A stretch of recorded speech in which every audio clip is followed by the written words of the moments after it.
네. 페이지 70. 알죠? 자, 뭐 사료 없을 때 진짜 꼭 뽑아내죠. 좋죠. 영상 보내면 힘들어요. 네. 사람이 아니라 권이 아닙니까? 본인은 사람 아닌데. 여기 아무 선수 있잖아. 또 누가 알았어? 정우. 본인은 이게 사람 사람이 아니야. 이렇게 하는데요. 실상 이 액체가 원래는 어려운 내용이에요. 액체가 고체나 기체에 비해서는요. 근데 우리한테 다른 액체는 꼴라 물 하나만 다릅니다. 다른 액체는 안 다르고요. 물. 우리가 물이라고 하는 액체는 주변에 흔한 액체인데요. 문제는 이 성질을 보면 안 돼요. 다른 액체와는 좀 굉장히 다른 독특한 성질을 가지고 있습니다. 물이라고 알다시피 수소하고 산소가 공유결을 하고 있는 이런 과정인데 이게 극성 분자죠. 그래서 물은 분자 자체가 극성 분자입니다로 인한 특징도 있고요. 이 물 분자가 다른 물 분자와 굉장히 강한 수소 결합력을 가집니다. 다시 말하면 수소 결합에 의한 특징들로 두 개를 구분할 수 있습니다. 무엇이 더 중요할까요? 이 단어에서. 수소 결합이 예, 그렇죠. 수소 결합에 의한 특징이 훨씬 더 중요해요. 예. 화학원에서는 우리가 극성 분자라고 하는 특징들로 소개가 세 가지, 뭐 경우에 따라서는 네 가지 정도 극성 분자의 특징이 나오고 있습니다. 극성 분자에서 특징이 뭐 있을까요? 끼리끼리 잘 녹는다 하잖아요. 즉 극성 용질을 잘 녹여요라고 하는 게 하나 있겠습니다. 또 무극성 용질을 잘 안 녹여요. 어? 무극성 용질을 잘 안 녹여요. 에라이. 전기가 통해요. 전기가 통한다? 전류가 흘러요. 비열이 부딪히니까 여기 화원 정도 수준에서 극성 분자라서 나오는 특징이 이게 극성 용매니까 이제 극성 용질을 잘 녹인다. 뭐 이런 게 하나 있겠고 대전체 끌린다 예. 하는 특징이 있죠.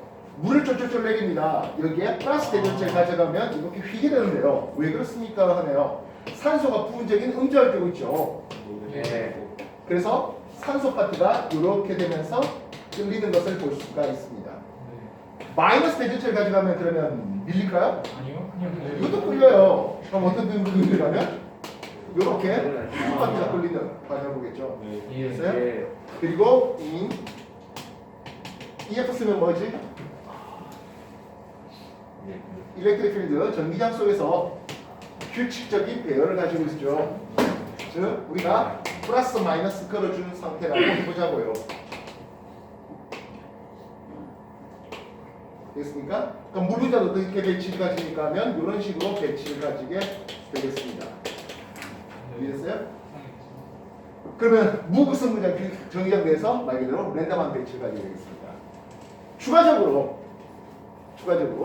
극성 분자는 무극성 분자 대비 분자를 비슷하는 그런 점이 좀 더 높아요라고 하는 것이 있는데 네. 물은 여기에 플러스 알파 수소 결합 때문에 훨씬 더 분자에 비슷한 놈들에 비해서 훨씬 더 끓여짐이 높죠. 네. 예. CH4 메테인 무극성 분자입니다. 얘 보일 포인트 끓는 점 얼마 됩니까? 모르겠습니다. 마이너스 160 9시 정도가 되는데요. 160인가? 네? 아, 또 뭐 3이 더 사는 거죠. 가만히 있어? 메테인 분자량 얼마입니까? 하면 분자량 16이에요. 16. 근데 H2 물의 끓는 점 얼마? 또 100도씨죠. 뭔가 와. 굉장히 분자량 18도. 이 차이 나는데. 네. 수소 결합 때문에 이런 큰 끓는 점을 가지게 되겠습니다. 그래서 수소 결합에 의해서 아까 말했다시피 분자 사이 비력이 굉장히 강하네요. 녹는 점이라든지 보일 포인트 끓는 점이 매우 높은 특징을 가지고 있습니다. 또한 녹는 점, 끓는 점이 높다 보니까 또 녹을 때 필요한 융해열, 네. 끓일 때 필요한 기화열, 뭐 또는 증발열을 해도 상관없죠. 굉장히 큰 것을 가지고 있습니다. 예. 또한 비열도 굉장히 큰데요. 특히 기화열이 크고 비열이 크다 보니까 생명의 체온, 쉽게 온도가 올라가 내려가지 않고요. 예. 땀을 통해서 체온을 빠르게 식힐 수 있는, 그래서 우리가 항상성할 때 체온 유지에 중요한 역할을 하고 있죠. 이해됐습니까? 그리고 오늘 여러분한테 액체함에서 저희들이 가장 중요하게 여길 텐데요. 온도에 따른 밀도 또는 온도에 따른 부피의 변화. 따른 밀도라든지 부피의 변화에 대해서 오늘 가장 중요하게 여길 내용입니다. 일반적으로는 액체하고 고체를 볼 때 밀도를 보면 일반적으로 어떻습니까? 고체 밀도가 일반적으로 높습니다. 그런데요 물은 안 그런다네요. 물은 액체 밀도가 더 큽니다. 그래프 X축 온도에 따른 Y축 부피 또는 온도에 따른 Y축 밀도를 보도록 하겠습니다. 0도씨 이격하여서 0도씨보다 온도가 낮은 상태를 제시하겠습니다. 온도가 낮으면 고체 얼음이죠. 고체 얼음이에요. 고체 얼음에서 물 분자의 진동이 좀 줄어들면서 분자 간의 거리가 좀 더 줄어들고 부피가 줄어들어요. 이건 다른 물질들도 똑같아요. 보이십니까? 이게 뭐가 다릅니까 하면 이 부분이에요. 0도씨 융해되는 과정을 보겠습니다. 지난번 공부할 때 우리가 물을 얘기하면서 수소결을 통해서 얼음이 될 때 어떤 모양이었습니까 하면 물 분자 하나당 기억냐? 물 분자 하나당 수소결 최대 몇 개까지 가능하다? 4개까지 가능하겠죠. 물 분자 하나당 수소결이 최대 4개까지 가능한데 그렇게 4개를 다 하고 있는 것은 고체 얼음 상태예요. 이해했어? 고체 얼음 상태에서 물 분자가 최대 4개 결합하고 있으면서 분자 사이에 빈 공간이 꽤 있습니다. 이해되시겠어요? 흔히 말하는 육각 구조 얘기하는 거예요. 그래서 액체 얼음이 되면 고체가 녹아서 액체 물이 되면 이 수소결합이 일부가 끊어지면서 전부 끊어지면 기체되는 거고요. 일부가 끊어지면서 그 빈 공간을 치고 들어옵니다. 그 말은 부피가 왕창 줄어드는 일이 벌어져요. 무려 10% 정도 부피가 줄어듭니다. 이해했습니까? 그래서 이 정도에 대해서 추리표를 적어줄 정도로 줄어들게 되겠습니다. 다른 것들과 달리 고체에서 액체가 되면서 부피가 왕창 줄어들어요. 그 말은 밀도는 어떤 그림이 나올까요? 밀도는 왕창 올라가는 거죠. 그래서 대충 얼음의 밀도는 약 0.9, 물의 밀도가 대충 1.0입니다. 그래서 여러분 빙산의 일각이라는 말을 들어본 적이 있죠?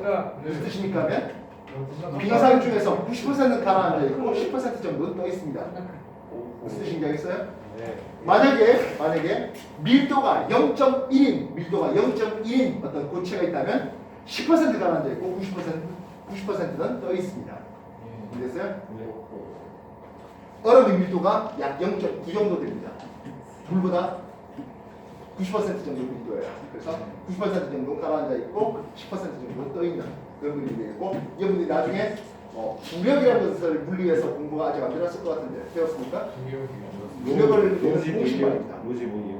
예, FB 중력은 로 주변의 액체의 밀도, G 지구 중력 가수도, 그리고 V는 그 액체의 잠김. 네. 입시과학 때 들었어요. 요거 예전에는 일반 학생들도 물리원 공부에서 가르쳤던 내용인데 지금은 싹 빠졌어요. 네. 저 재밌는 걸. 예. 자, 어쨌든 요런 융해될 때 밀도가 엄청 커지는 일이 벌어집니다. 선생님 10%가 뭐 겨우 커지겠습니까? 근데 일반적인 고체는 채 1, 2% 차이가 안 나요. 알겠습니까? 자, 그리고 나서 그 육각 구조가 깨지는 과정에서 부피가 왕창 줄어들고 밀도가 왕창 커졌는데 이게 4도씨까지 되면요 아직 빈 공간을 조금 더 치고 들어옵니다. 그래서 4도씨가 될 때 부피의 미니멈, 그 말은 밀도의 맥시멈을 4도씨에서 봅니다. 즉 4도씨에서 밀도를 1.000으로 삼습니다. 알겠어요? 이제 4도씨가 올라가면 4도씨보다 온도가 올라가면 다시 이제 이런 일반적인 그림이 나오게 됩니다. 이해됐습니까? 그래서 얼음의 물의 아주 특수한 경우는 융해되는 과정과 0도씨에서 4도씨 될 때까지 과정이에요. 그래서 물은 온도가 올라갈수록 밀도가 커진다 작아진다면 말이 안 맞습니다. 4도씨 될 때까지가 부피가 제일 작아지고 이후에 다시 올라가니까요. 밀도도 마찬가지입니다. 알겠습니까? 예. 그래서 뭐 4도씨 이상의 물에 대해서 이런 식으로 얘기한다면은 이제 4도씨 이상의 물에 대해서는 온도가 올라갈수록 부피가 증가해. 4도씨 이상의 물에 대해서는 온도가 올라갈수록 밀도가 감소해. 이렇게는 될 수 있어도 그냥 온도에 이래서는 안 맞습니다. 저 식이 뭐 알겠을까요? 피사의 사탕.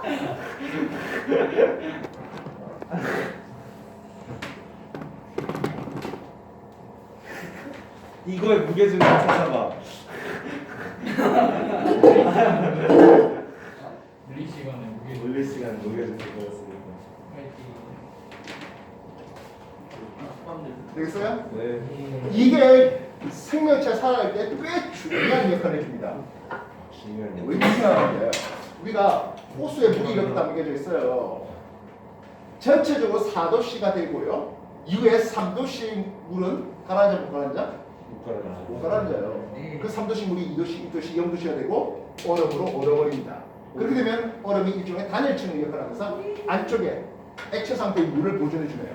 그래서 수생생물들이 살아갈 수 있는 환경을 그대로 유지시켜줄 수 있습니다. 만약에 얼음이 바닥부터 온다면 어떤 일이 벌어지겠습니까? 나중에 얼고 하면서 결국엔 수생물들이 공기 중으로 노출되는 일이 벌어지겠죠. 그래서 우리가 빙하기를 거치고도 생명이 살아남을 수 있었던 이유가 역시 마찬가지. 안쪽에는 살아갈 수 있는 액체 상태의 물을 공급해 줄 수 있었기 때문입니다. 알겠어요? 네.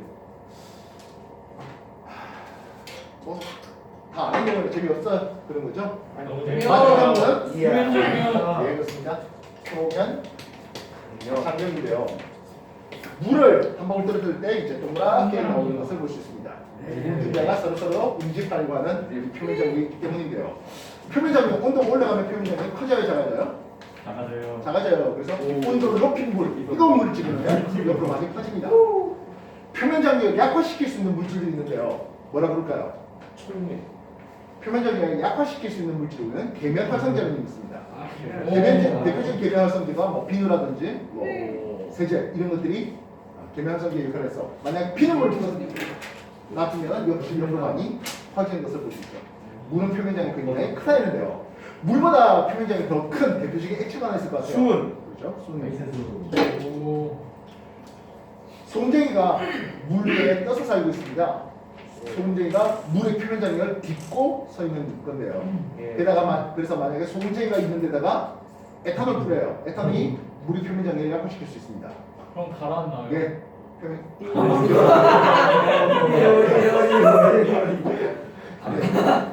송쟁이를 익사시킬 수 있습니다. 아, 오, 재밌다. 재밌다. 뭐 비누라든지 뭐 세제를 푸는 것도 한 방법이 있습니다. 은근 가라앉는 거 제일 웃긴. 근데요, 송쟁이를 그렇게 익사시키고 싶으세요? 네. 오이씨 살인 성준이를 또 인사시키는. 예, 물론 뭐 물의 수소계열 때문에 추가적으로 뭐 모세관 현상이라든지 뭐 이런 것들이 추가적으로 더 있겠네요. 시간 드릴 테니까 액체, 물에 대한 내용들입니다. 내용 간단하죠? 몇 페이지 없습니다만은 내용 다시 한 번 더 읽어보시도록 시작하십시오. 그래서 수소계열에 대한 굉장히 중요한 얘기를 하고 있습니다. 정리하세요. 소문쟁이 수문에 따르면 뭐예요? 어? 소문쟁이 수문에서 올려면 뭐예요? 수은이요? 네. 당신도 떠요. 네. 야, 수은의 밀도가 13.1이잖아. 0 밀도를 대충 1로 잡으면 여러분들은 13분의 1 정도는 가라앉아 있고 나머지는 떠 있어요. 가라앉으면 중독되지 않을까요? 어? 한방이처럼 되지 않을까요? 뭐라고? 중독되지 않아요. 수은 중독이요? 수은은 액체 상태의 수은은 별로 문제되지 않아요. 기체 상태의 수은을 흡수할 때 문제예요. 그래서 여러분들 수은이 있는 데다가 놔두고요. 방에 보일러 틀면 돼요. 오. 그럼 수은증이 약체 오르고 흡입하면 예, 뭐 중금속에 무빙 쌓이나요? 아니요, 그냥 여러분 죽어요. 아 진짜요? 엄마야. 제2의 똑같은가? 인사할래 수은 중독으로 죽었네. 소문물이 짱나니까. 그래서 만약 집에서 금 사금을 채취하고 싶다고 그러니까 뭐 금광석을 들고 와가지고 금이 포함된 광석 들고 와고 수은 깔고 하는데 덥다고 옆에 장작불 떼고 있으면 수은증이 피어오르고 와. 죽어요. 네, 그렇게 죽은 사부시대 광부들이 꽤 있죠.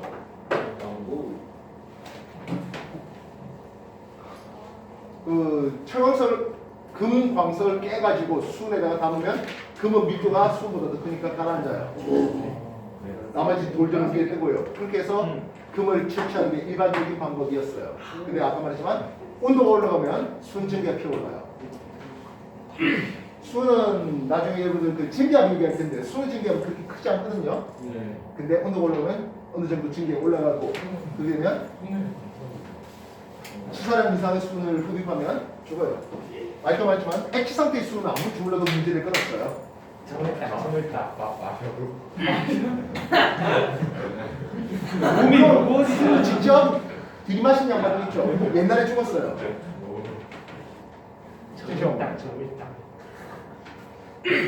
실제로 여러분들 뭐 수업 보시면 액체가 정말 불국사 이야기라고 해도 믿을 정도잖아요. 금속 검게 반짝반짝하면서 액체가 쪼르륵쪼르륵 움직이고 밀도도 엄청나게 크고 수은의 밀도가 얼마예요? 13.6 그게요. 철보다 밀도가 높아요. 5월 이 아이 13.6은 밀도가 된다는 것은 여러분 중학교 3학년 내신할 때도 배웠잖아. 네. 뭐 하면서 배웠어요? 배경하면서 배웠잖아. 체리가 예. 배경하고 장난치 했잖아. 76. 센티미터 맞습니다. 센티미터 이것들이 뭐 풀이 젤리. 좀 잘 읽어보라 하니까 그냥 노가리 까고 있는 것 같은데. 아니요. 다음 시도 나가자 그러면. 아니요. 저 잘합니다. 네, 이거는 못합니다. 지금 뭐 읽어보라 하니까 안 읽고 있는 것 같은데. 다음 시도 나가자 그러면. 아니요.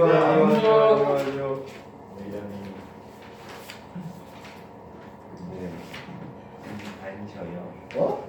싫어. 자, 100페이지 그럼 고쳐 나갈게요. 시간님. 누가인데? 문자 결정. 저희 3시간 해야 되는데 개소리야. 문제를 좀 풀어야 될 것 같습니다. 1시간 시간 진짜 문제 풀 거야? 예. 자, 그러면 액체 파트 문제 풀어 시작해. 예. 감사합니다. 쉬는 시간을 해주세요.